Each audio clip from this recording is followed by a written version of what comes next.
تحية عطرة مني مشاهدينا الكرام، معكم الصحفية حنان خليفة، متواجدون اليوم بمدينة الثقافة والتراث مدينة تلمسان، بالضبط في المكتبة الرئيسية للمطالعة العمومية محمد، مع ضيفنا السيد عمر عيساوي رئيس رابطة الأنشطة العلمية والتقنية للشباب، في حوار معه حول الذكاء الاصطناعي وتحديات المستقبل.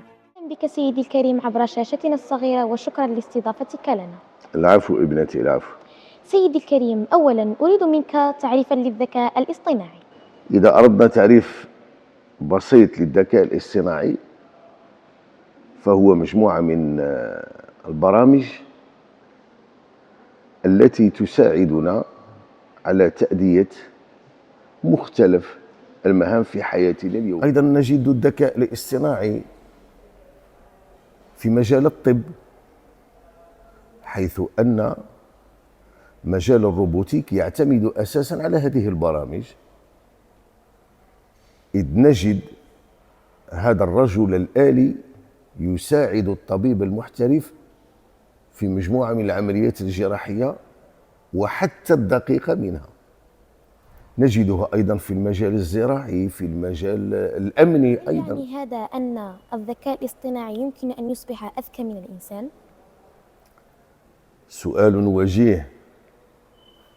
أذكى لا أعتقد، لكن أسرع أكيد. 1000 عملية حسابية بسيطة، ضرب أو قسمة، قد يستغرق لنا ذلك وقت كبير حتى ولو استعملنا الآلة الحاسبة، لكن قابلية الخطأ واردة أم غير واردة؟ أكيد واردة. بينما الذكاء الاصطناعي نفس العمليات، ولكن سيقوم بحسابها في أجزاء من الثانية. هل هناك مخاطر من الذكاء الاصطناعي؟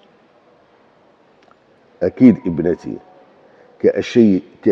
كأي شيء جديد يجب أن نستعمل هذه الأداة الجديدة بحكمة وبعقلانية.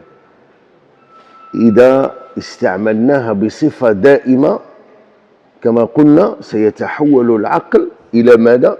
إلى شيء جامد. سيدي الكريم، أريد منك كلمة صغيرة تنصح بها الأطفال. أن يكون استعمال أداة الذكاء الاصطناعي ابنتي بصفة عقلانية، أن أستعين به. أكيد في السنوات المقبلة ستذهبون إلى الجامعة وتذهبون إلى حياتكم العملية، ستستعينون بهذه الأداة، ولكن القواعد، المبادئ يجب أن نستنبطها بماذا؟ من المدرسة. نتمنى أن تكون ولاية تلمسان نموذج لحوارات نوعية وصادقة، وأن تتاح الفرصة لكل صحفي صغير مثل ما أتيحت لي. شكرا لكم مشاهدينا الكرام.